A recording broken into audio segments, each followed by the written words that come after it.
Hello, everyone, and welcome to another episode of this Nameless podcast that I still have not, for the life of me, thought of any way to name this at all. Here I have my special friend as my guest, Parker Carlson. Go ahead and introduce yourself. Tell me a little about yourself. Hello. I'm special, apparently. That's news to me, and that made my day. Okay, I retract that. Yeah. Junior here at Ball State, double major in TCOM and computer science. You know, that's taken up most of my life. But yeah, I'm heavily involved with The Real Deal, so there's that. And yeah, and what exactly is The Real Deal, just for people listening out there? So it's... we call ourselves Ball State's premier entertainment news show, but it's kind of like a little comedy news type of thing where we just talk about the latest in the industry for like movies, films, television, music, pretty much anything. So like the Ball State E-News, or is that like an insult to you guys? Like, I don't... No, I mean, it's kind of like that. I mean, we try to stay away from like tabloid stuff, but every once in a while. I mean, I do remember trying to do The Real Deal my freshman year here, and like it just wasn't my thing. I ended up being more towards BSU Tonight, the late night comedy show, but I do have actually a lot of respect for The Real Deal. It's not for everybody, but it's definitely more towards like the formal end compared to like BSU Tonight or anything. So I mean, what do you guys talk about? Like just what goes on in the media and like entertainment. So kind of like what you wanted to talk to me today about. Yeah. I know it's been a while since this happened, but when Disney merged with Fox, how much did they merge with Fox again? Please remind me. You know? Oh God, I'd say like at least like billion or something. I can't remember. Like a billion what? Like a billion worth of like their assets or? Well, they I think they just paid like $1 billion. I'm probably completely wrong. $1 billion just for the film studios of Fox. Okay. So like Fox didn't like sell out like all like the Fox News and like everything like that. They only sold their no one wants Hollywood. That. Yeah. Yeah, they only sold out like all their Hollywood properties and IPs. So pretty much just like their film department. Yeah, pretty much, exactly. Which is probably good for Disney, considering that like that's what they're making money with now. Yeah, they pretty much just bought one of their competitors. And God, how long ago was this? It totally escapes me how long ago. Was it just like last year? It was in the simpler days of March 2019. March? Oh my God, dude, time flies. Wow. Yeah. Oh my God, it's so easy to lose track. But I mean, what does that mean they all got? Like, I know in terms of the MCU, I follow that. Yeah. That they got Fantastic Four, they got XMen. Yeah. And now that those are done, now they might actually include them. What else did they get? Yeah, so like whenever like people, especially I found like, especially in like college campuses and like everybody in like our generation, whenever people talk about like the Fox Disney merger, they immediately go for like the MCU stuff, like X-Men, we're gonna see Wolverine, Fantastic Four. Well, we better. So people are really excited for that, but they got everything. So like Avatar, the like 2009 movie Avatar, they got that. That's now a Disney property. They got The Simpsons. They got pretty much everything that's been produced by Fox within like the past 40 years or something. Disney now owns, and you know, a lot of people are excited because they get to see more characters in the MCU, but also at least in my opinion, not enough people are worried about the implications of Disney owning so much stuff. Right. Why does that worry you? Well, there's a couple reasons. One, which I'm sure we'll talk about later, Disney has some of the worst business practices when it comes to being in the industry, and like they're great creatively, but they are terrible businessmen and business executives. But I'm mostly worried about it because they're giving less choices to consumers when it comes to like what they want to go and see in the theaters. Like recently, at the start of August, they canceled over 273 different ongoing projects. And just done. No longer. Yeah, no longer. Things they were in pre-production, and to be fair, like the majority of those probably wouldn't have gotten to the theater anyway. But it's really disheartening because like almost all of those projects were unheard of new IPs, things that like everybody complains about, like, oh, so many series and spin-offs and sequels, and these were the new ideas that were in development. So then they got crushed because they don't make money. They all got crushed because specifically, I think it was the X-Men Dark Phoenix that recently came out. I haven't seen it, but I've heard quite a few things. Yeah. Nobody saw it, and that's the problem. Like in the past quarter that just happened, Fox reported they lost $170 million to Dark Phoenix because of Dark Phoenix, and like how they haven't been doing well financially. So that's why Disney basically just came in and said, all right, we're just cleaning the slate. We're not doing any of this stuff. They're like, you had your to chance, call me in. Well, that makes me sad because, you know, I'm a huge Michael Fassbender fan. Like, I love his work, especially from Aliens. Like, I think I started to become a fan of Michael Fassbender, and the only reason I mention this is because he was the only one I knew that was actually in the X-Men movies. And I never saw them, but, like, whenever I did think about going to see him, it was only because of him. Michael Fassbender. Just because of him. Like, the moment I saw him actually in the Assassin's Creed movie that they did, which I didn't think that was that bad, and I'm a big Assassin's Creed fan. Right. Which, to each their own. Like, I personally thought it was a good way to, like, pay homage to the games, where it was from and all the source material. It was about as good as a movie. Yeah, but they added some new stuff to it, and, you know, nothing will be as bad as maybe some of the later Resident Evil franchise movies. I swear to God. Like, and I followed that. Like, the first 3 movies, and by the 4th one, I was just like, okay, I give up. Like, this is just a trope. But no, like, I hope they keep him around because I think they like I love Michael Fassbender, and that's the only thing I'm really worried about X-Men in terms of the merger. I hope they find something to do with him again. If they end up remaking the X-Men to use him again, I'd be fine with that. Like, we could just forget about Dark Phoenix. Just drop it all. Like, the actors were good. Like, the casting was never the problem with the X-Men movies, in my opinion. It was just everything else. Everything else. Pacing, writing, literally everything. Like, I mean, whenever I think of X-Men, I think of like the X-Men that had Hugh Jackman in it. Like, that's X-Men to me. Like, that is X-Men to me. And it's mostly because of Hugh Jackman, but even like the first 2 were really good. Yeah, they were. And then the third one, I don't remember much from it. And then Wolverine Origins, I did not think it was that bad until I saw Deadpool and other X-Men related stuff, and then I rewatched Origins, and I was like, now I understand why people don't like this. Specifically most with Deadpool, but and I haven't seen Logan, of all things. That is the only movie that I actually am regretting not seeing right now. That's probably, in my opinion, the best X-Men movie out there. Would you consider it an X-Men movie or just a single superhero movie? I mean, it deals with like the X-Men in it, so I guess I'll consider it like a single standalone Wolverine. Yeah, but isn't that the problem with like superhero group films? Like, every time I watch Captain America, I felt like I was watching something for the Avengers, especially Captain America 3. Especially Captain America 3, because the whole point is like the Civil War, but it follows as him rebelling in a way.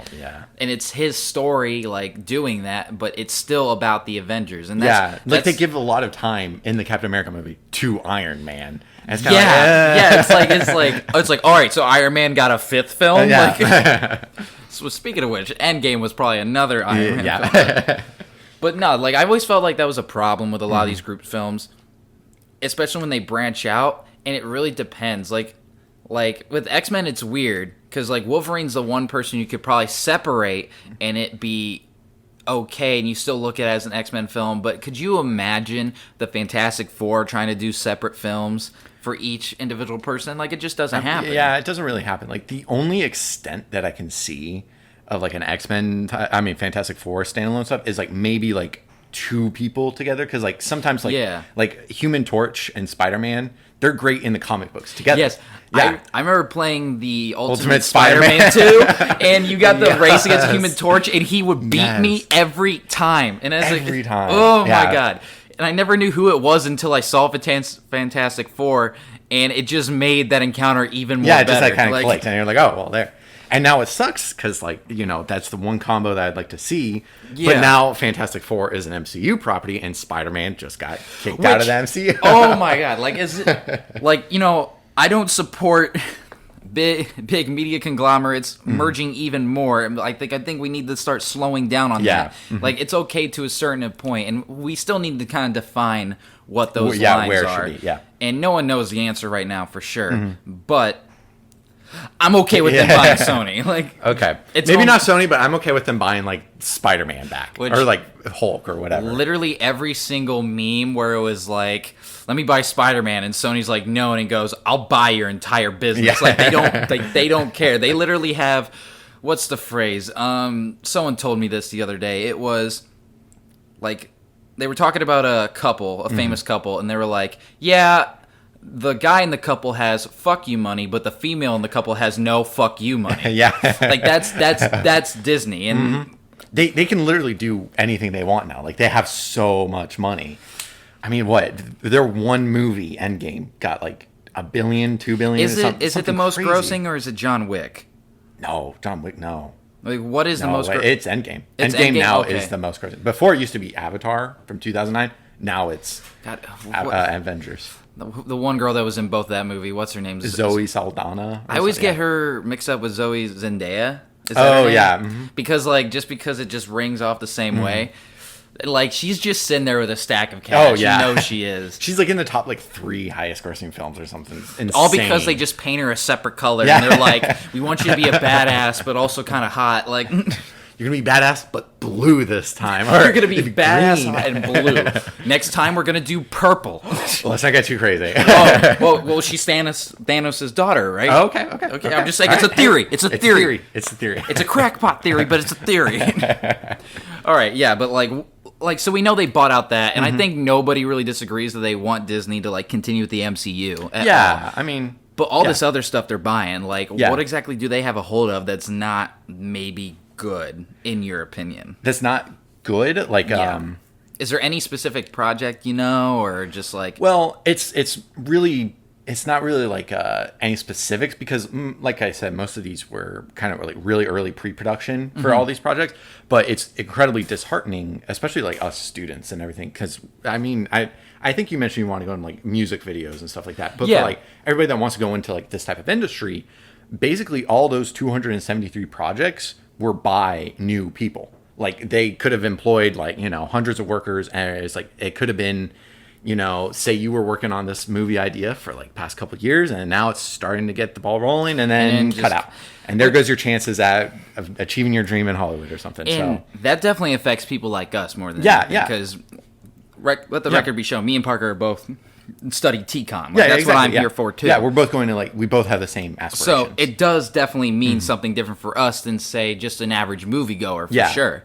And especially now because before there used to be I think I was doing some research in 1983 or whatever, there were 50 companies in control of basically all of media, and today there's 6.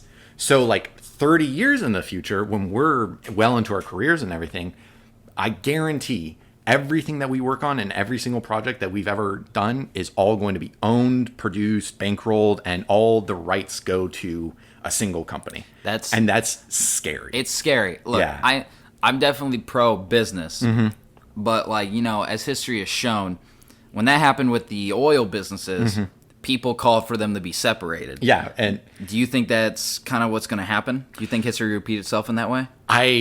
Unfortunately, no, because this is, at least with oil, and I think the latest example was Microsoft. Yeah, like a long time ago. Those were all, people use those things for day-to-day life, for business adventures and, driving around town. But entertainment is entertainment.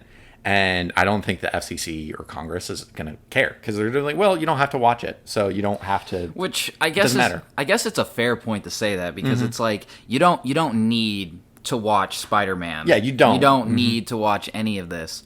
It's just that's more of a cultural thing. Yeah. Well, the like you said, like I said with the example with oil, you need that to get the places. That's like transportation, and that's not just involving the people and how they consume materials. It also involves the government, all these businesses and all that. It's a fundamental part of our economic infrastructure. But entertainment, as long as they're raking billions and billions of dollars like they're continuing to do, I don't think the government's going to care, because they're still, as long as they're making money for in and out of exports for like entertainment wise, they're going to be okay with it, in my opinion. It's kind of weird for me. Like, I look at it and it's like, it's scary, and I think that's maybe because like I'm in the field and stuff, and there's also it's the principle, the fact that like once like things grow too big, they'll have too much power, and we treat, you know, say government with that regard, like we keep them in check. Why can't we keep other organizations in check?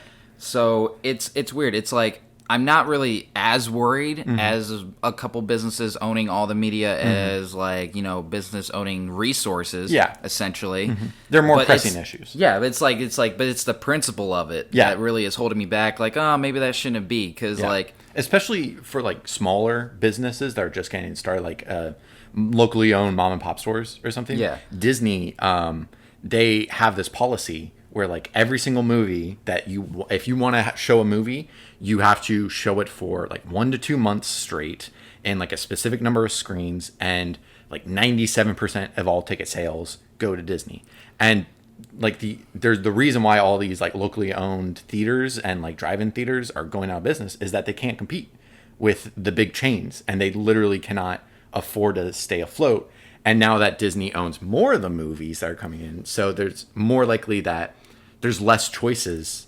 Like, why would Disney want to compete with itself when releasing Fox movies? It's a troubling thing, because like this wouldn't be an issue if Disney was spewing out total crap. If you really think about it, like if like just the solution in my head is to say like, well, if we don't like that they're doing this, then let's make it very clear that we don't like this. But like they're making amazing things. They're making like lots of stuff.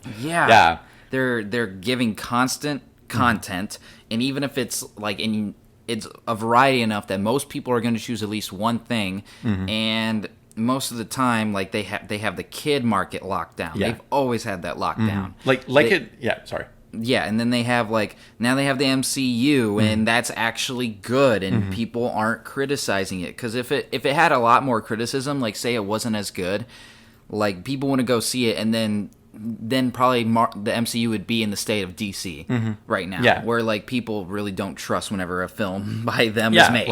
Like Disney, for better or worse, they know exactly what they're doing. Like they know that there's only going to be, they know exactly how much to release and when, to curb any like disappointment from the audience. Like they know every 2 to 3 months have a big release, like The Lion King or like a new Avengers, or even though we don't want another one. Even though we don't want to, they know what they're doing. And now that they're going through the reboots with all the old movies, because they know that kids are going to be interested in that, like you said, and they know their demographics, and they know how to milk us as dry as possible with all these releases. Lion King is damn near the last straw for me. No, Lion King isn't the last straw for me. Mulan is the last straw for me, because I loved Mulan. Like, you know, I've always had discussions with people saying like, oh, there isn't enough like strong female roles, and I would just be like, look, Mulan. Like Mulan is the best example. It's like, sure, we can add a few, but Mulan is like way ahead of its time. Exactly. But like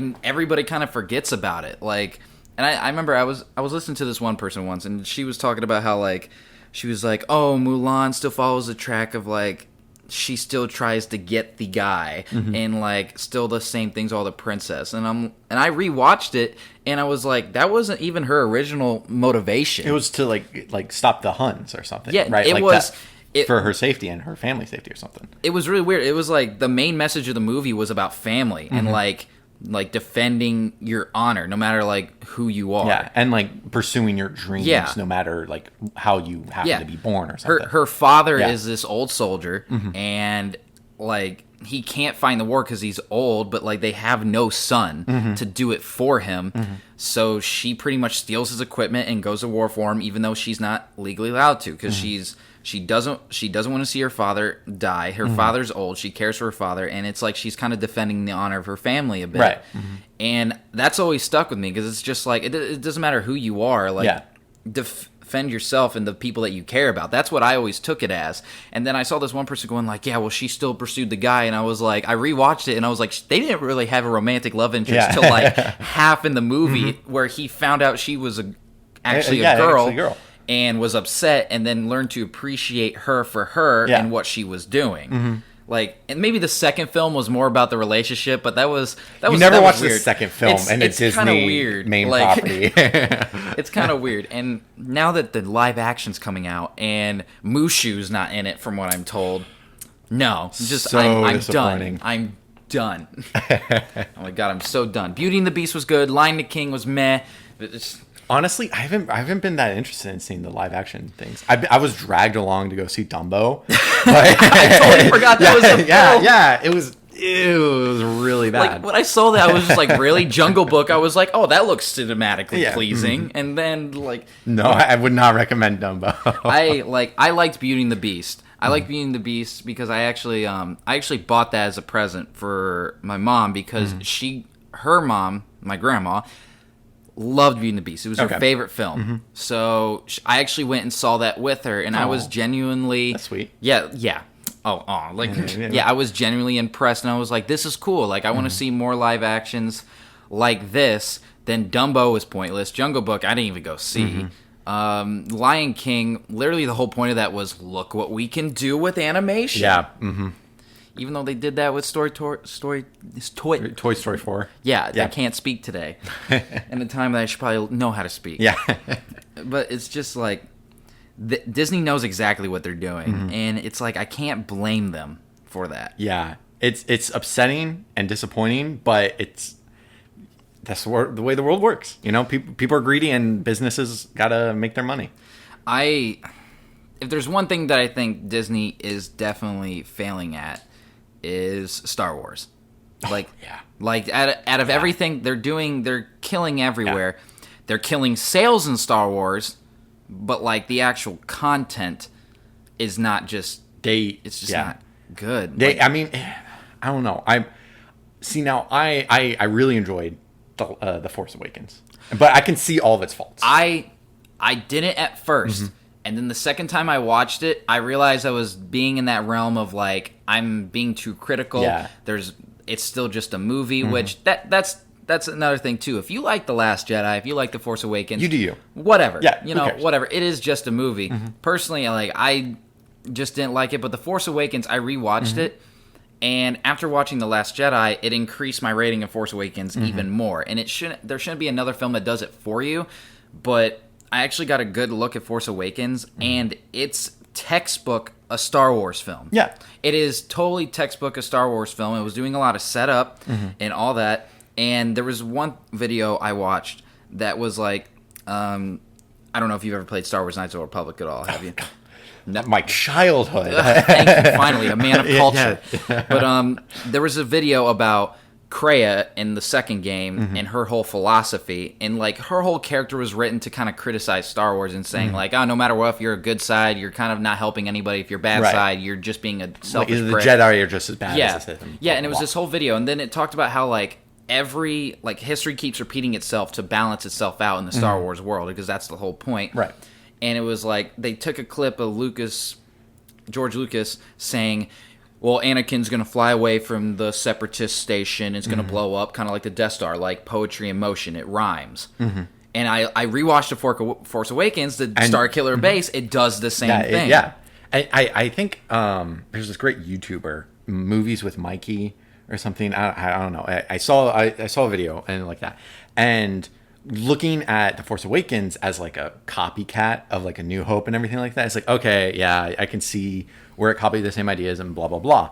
But if you look at it less of like that and more as like a love letter from like that generation, like our generation, to the old Star Wars and everything about that, it gets like this whole new meaning. Because the whole journey of like Rey and her plot line is all about like her love for the Resistance, or like our love for Star Wars or something, and blah blah blah. Her love to fight for something. Yeah, and like the next generation stepping up, and based off of the inspiration from the last one. So it's like I can see it more, and I grown to appreciate it more because of that. Yeah, and it's also the thing with like I like the prequels, but I grew up with them. So there's a whole generation of people that are probably gonna like these that aren't us. Oh yeah. So it's kind of weird, and it's like it's harder to make something next than kind of a prequel. A prequel had the idea that like they had to get somewhere, right?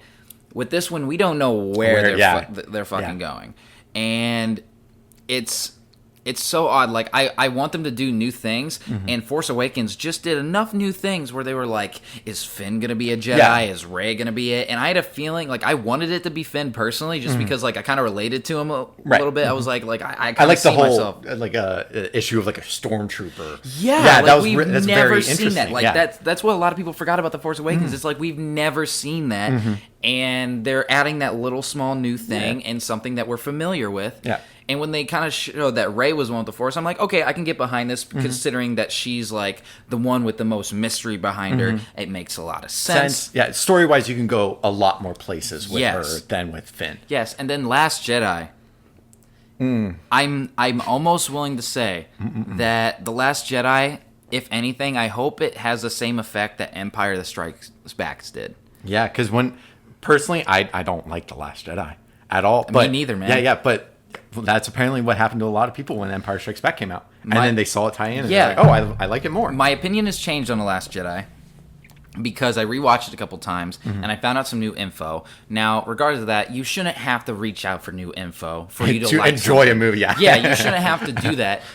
That should be all the stuff that's added outside. Like, I love Star Wars because of the movies. I played Knights of the Old Republic because I like Star Wars, and it added more to the movies without needing it. It's an ancillary enjoyment that you're gaining from everything. Yes, like literally the whole concept of there being a Sith Lord and his apprentice, and there's always two, came from Lord Revan in Knights of the Old Republic, and he established that kind of like reign and all that, and that's so cool to go play that game, figure that out, and then rewatch movies and go, holy crap! It like ties together. Yeah, like it's adding to it, not like requiring it. Yeah, and like what was I saying? Yeah, it's like The Last Jedi. I gave it a little bit more credit the second time because I changed my opinion on Luke's story. Okay. Luke's story, I did not like the way he was acting at first. Like, it didn't make a lot of sense, and it still doesn't make a lot of sense that he acts this way. Yeah. But the overall premise of the story is that he's afraid that he failed once and he'll fail again.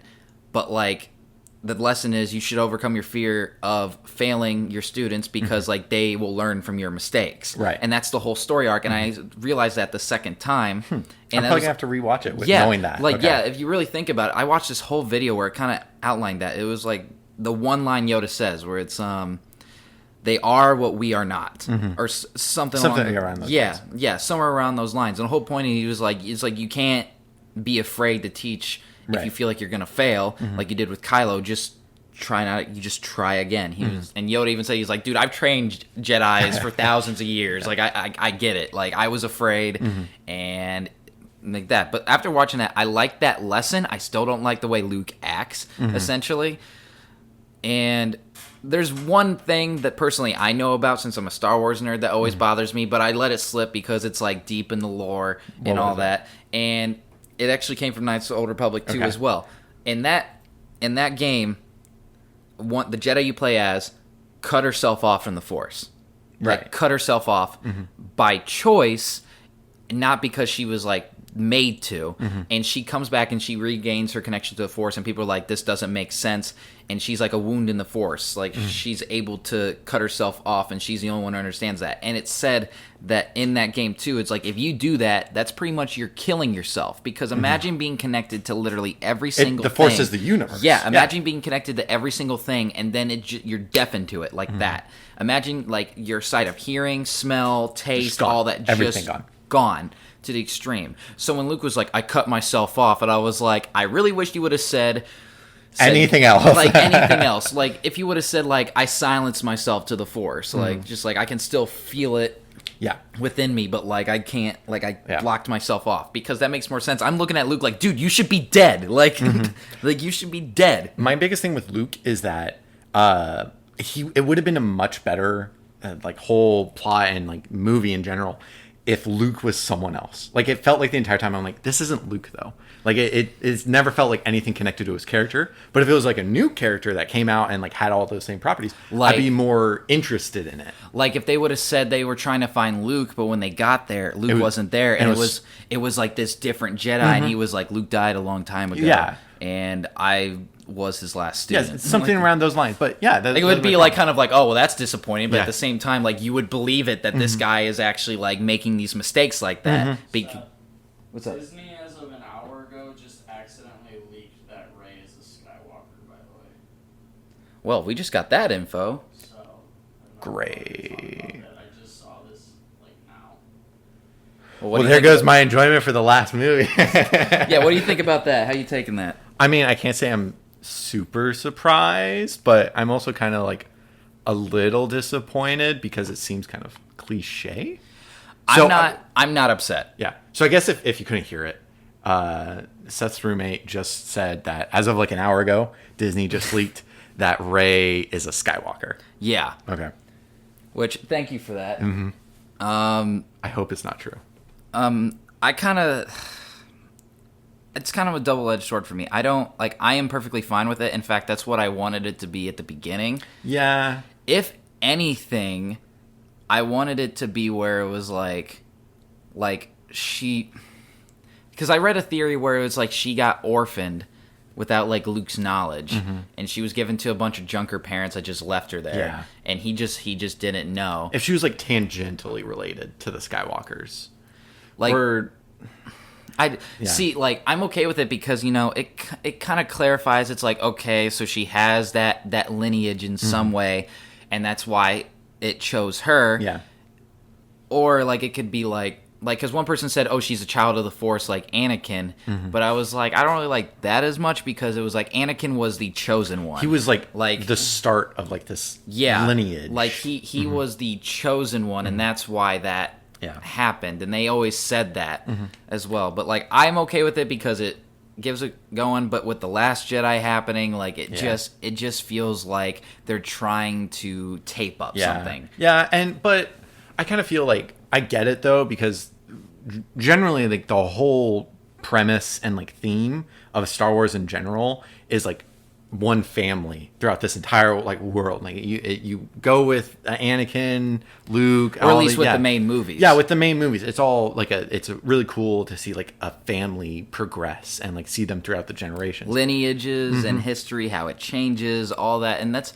So I see it and it's kind of cool. Maybe like an opposite of like Luke and Leia working together, and like Kylo and Rey working against each other or something. Yeah, so interesting. I didn't really think of it that way. Like when I saw the Dark Rey trailer, I was like, guys, it's a vision. Yeah, like it's not gonna happen. Or if it does, it's gonna. That's cool. It's cool as hell. Like that thing is awesome. But like, guaranteed, it's gonna show for like a minute or two, and then they're just gonna do like the same expectation subversion that they always do, and she's gonna be as good as. And then she's gonna be like, I don't believe you, and then the vision's done. Yeah. All right. Well, we've talked pretty longest episode so far, so you are technically, out of 3 episodes, the longest it's ever been on the podcast. You know what, I don't, it doesn't even feel that long. I feel like with you I can talk like, I feel like anybody can talk to you for hours on end. Oh, me? Yeah. Oh, like I don't shut up. Like you just tie things in together. That's pretty cool. I mean, I like tying things together because it's like when it all connects, it makes this grand big picture. It's kind of overwhelming. Sometimes it makes me think I'm a conspiracy theorist, but not really. But yeah, I enjoyed having you on. I would like to have you on again. We can kind of continue talking about what's wrong with Disney or what's right with Disney. Yeah, so basically, at the end of the episode, all you got to know is Disney bad. Disney bad. Disney bad. All right, with that, we're going to call it a day. Thank you for listening, and come back next week for another episode of this, once again, Nameless podcast.